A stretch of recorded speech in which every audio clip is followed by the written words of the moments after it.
Já estamos de volta e agora chegou a hora do Joinville Esporte Clube, nosso tricolor, que vai a campo amanhã. Mas antes de falar do Joinville, que joga contra o Camboriú amanhã, pode ser líder, de repente vai conseguir uma situação privilegiada aí nesse segundo turno, que tem que chegar à final, tem que vencer. Antes, vamos falar da Sub-17, o Jequinho, eu falo carinhosamente Jequinho, né? Que jogou contra o Santos, né, na arena essa semana, perdeu. Mas fez bonito, viu? Diante de um clube que tem estrutura, tem toda uma base, tem um histórico, né? Perdeu e está na briga ainda, vai jogar lá, mas vamos ver aí. Pode soltar a matéria. Os meninos do Joinville Esporte Clube, na noite de ontem, fizeram sua estreia pela Copa do Brasil, na categoria Sub-17, jogando na Arena Joinville. Uma chuva de gols na partida diante de um adversário forte e de tradição nas categorias de base, como uma das melhores do Brasil, o Santos Futebol Clube, que veio a Joinville em busca de uma vitória, já que teoricamente tinha um favoritismo diante do Jeque. Mas quem saiu na frente foi o tricolor, logo no começo do jogo, abrindo o placar com o Michael Douglas. E com vantagem, o Jeque até mostrou um bom futebol, mas se mostrou uma equipe ainda no processo de crescimento. Mas o Santos empatou e virou o jogo em duas falhas grotescas do setor defensivo e outra com o goleiro.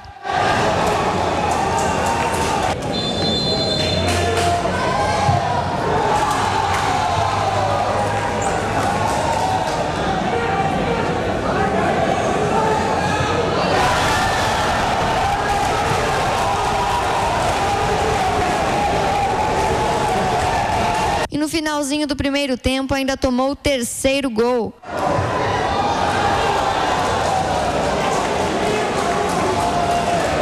Mas o Joinville veio com determinação para o segundo tempo e diminuiu o prejuízo no placar fazendo o segundo gol.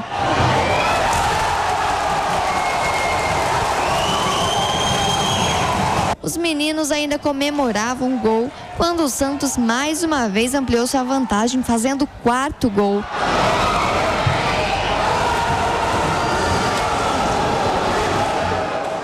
Com este placar, o Joinville estaria desclassificado e mesmo com uma condição física que já comprometia a equipe do Jeque, os meninos se superaram diante de um adversário forte tecnicamente e bem preparado e conseguiram diminuir a vantagem santista, fazendo o terceiro gol que garantiu o jogo de volta em Santos.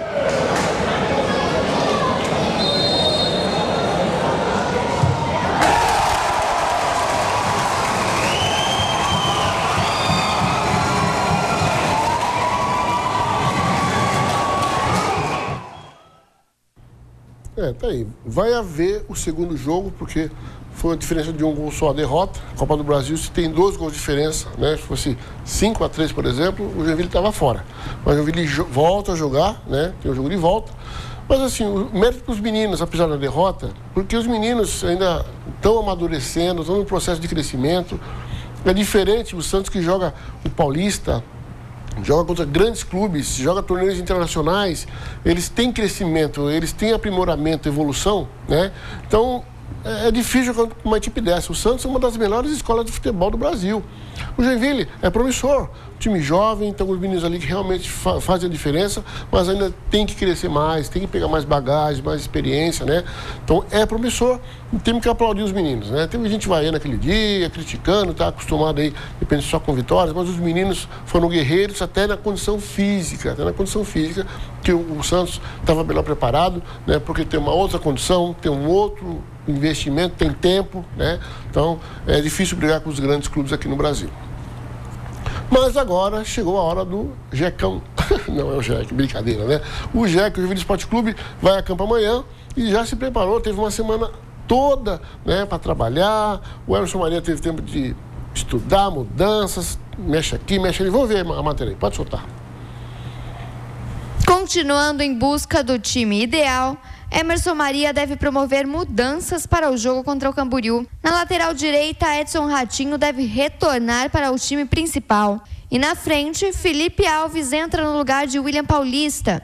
Já Vitor Oliveira entra porque Rafael Donato não vinha bem. E na esquerda deve permanecer Diego, pois pelo treinamento de ontem, Heracles foi poupado. Então a provável escalação para o jogo de domingo fica com Agenor, Ratinho, Bruno Aguiar, Vitor Oliveira e Diego, Anselmo, Naldo e Cadu, Ítalo, Juninho e Felipe Alves. Apesar de todos estarem esperando a vitória para o jogo contra o Camboriú, Anselmo disse que o mais importante é que o papel da equipe seja feito. Tá faltando a gente errar menos, né? Que a gente já tá errando bastante.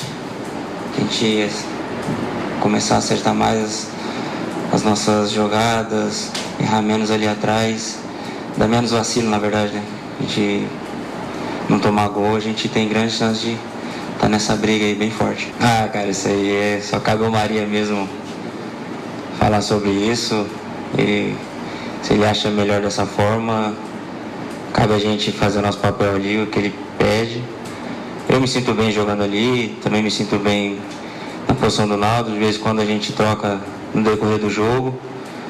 Mas vem dando certo assim, vamos manter assim, não vamos mexer no que tá dando certo não. Na verdade, um time que se ganha não se mexe, como diz o dito popular. A verdade é que o Joinville ainda busca um sincronismo, né? Tem que ter harmonia entre defesa, meio e ataque, né? E também há um desequilíbrio técnico dentro da equipe, né? Tem uns jogando muito e outros deixando a desejar. Isso compromete também a formação de uma equipe. É complicado, é difícil, né? Aí alguns dizem, o Emerson Maria é retranqueiro, é um jogador que, né, não é ousado, né, joga fechadinho. Mas às vezes você tem que se resguardar pela condição que você tem, né? Eu não concordo também, eu não acho que o time joga muito atrás não, mas eu acho que hoje não há aquele sincronismo, aquela harmonia entre os setores do Joinville. Então você tem que jogar de uma forma ali meio que aglomerada ali, não tomar gol. E logicamente se fizer 1-0 tá bom demais os 3 pontos. Mas vamos ver o que o Emerson falou, né? Na expectativa para o jogo de amanhã. Posso soltar a sonora dele? Olha, eu procuro tratar de uma forma natural. Desde o momento que nós assumimos, dia 16 de fevereiro, o primeiro discurso que eu tive com os jogadores é de que a ideia era utilizar o Campeonato Catarinense para prepará-los para o Brasileiro da Série B, que é o nosso maior objetivo. E partindo desse princípio, nós não podemos dar a importância exorbitante para um jogo e diminuir a importância de outro. Então todos os jogos são importantes. Junto com a vitória, que vai ser importante, é saudável que venha também um bom futebol. Isso dá mais confiança para todos, para a comissão, para a torcida, para a imprensa, e mostra que o Joinville está no caminho certo. Em todos os momentos das nossas vidas, nós vamos estar pressionados. Em algum momento nós vamos estar disputando, principalmente no meio que nós vivemos. Algumas semanas atrás, eu vim aqui e falei com toda humildade que a nossa briga era pelo rebaixamento e nós tínhamos que assumir essa responsabilidade. Não poderíamos carregar também essa cruz tão pesada, fazer com que essa cruz ficasse tão pesada e fizesse com que nós perdêssemos a alegria do nosso dia a dia, a nossa intensidade de trabalho. E ao mesmo tempo nós temos também que assumir essa responsabilidade positiva de brigar lá em cima. O Joinville é um time grande e os jogadores que estão aqui, eles têm que ter esse intuito de estar brigando pelas posições de cima da tabela e ao mesmo tempo encarar de uma maneira natural. Então esse é um grande desafio. A gente vem trabalhando durante toda a semana sobre isso aí. E esperamos que no domingo a gente possa fazer um grande jogo e conseguir a vitória e dependendo do resultado, a Chapecoense assumir a liderança. Tá aí o Emerson Maria, né? O Joinville hoje está numa situação privilegiada. Por quê? Vai fazer 2 jogos em casa agora na sequência, né? Vai pegar o Camboriú e o Internacional. A Chapecoense pega o Figueirense, né? Clássico. Eu acho que não ganha no Figueirense, isso aí tudo ajuda, mas depende do Joinville também. Ele tem que vencer. Tem que ganhar esses jogos. Não adianta vir empatar com o Camboriú ou o Inter em casa, aí é complicado. Porque agora tem obrigação de vencer, se almeja brigar pelo título, né? Tem que chegar à final. Tem que ser campeão no turno para jogar com a Chapecoense. E outra, tem um confronto direto, né? Ainda joga a Chapecoense lá. Se ela fizer o dever de casa, né? Ganhar esses 2 jogos, contando, lógico, o resultado, né, na rodada, ela pode chegar a empatar com a Chapecoense lá. Já vai estar numa situação privilegiada também. Mas tudo isso aí são só previsões, suposições e dentro de campo que se resolve. Então começa amanhã essa escalada aí do Joinville Esporte Clube diante do Camboriú. Mas tem jogos também pelo Catarinense aí, pela rodada. Vamos ver aí, pode soltar. Então a sexta rodada, né, já afinando aí, que vai até a nona, né, até a nona rodada. Nós estamos na sexta rodada, hoje 16 horas, Figueirense e Chapecoense. Às 20 horas, Internacional e Metropolitano. Aí seguindo aí na tabela, né, domingo, 16 horas, o Joinville, né, Camboriú, como nós falamos agora, jogam aqui na Arena. E 18h30, Brusque e Avaí jogam aí pelo Campeonato, né, Catarinense, a sexta rodada. Agora nós vamos falar um pouquinho de uma situação inusitada, gente. Foi no Rio de Janeiro. O Fluminense venceu o jogo, mas olha só o visitante que chegou lá de surpresa que ninguém esperava. Pode soltar o VT aí. Pé esquerdo, fez o cruzamento para o meio. Gol!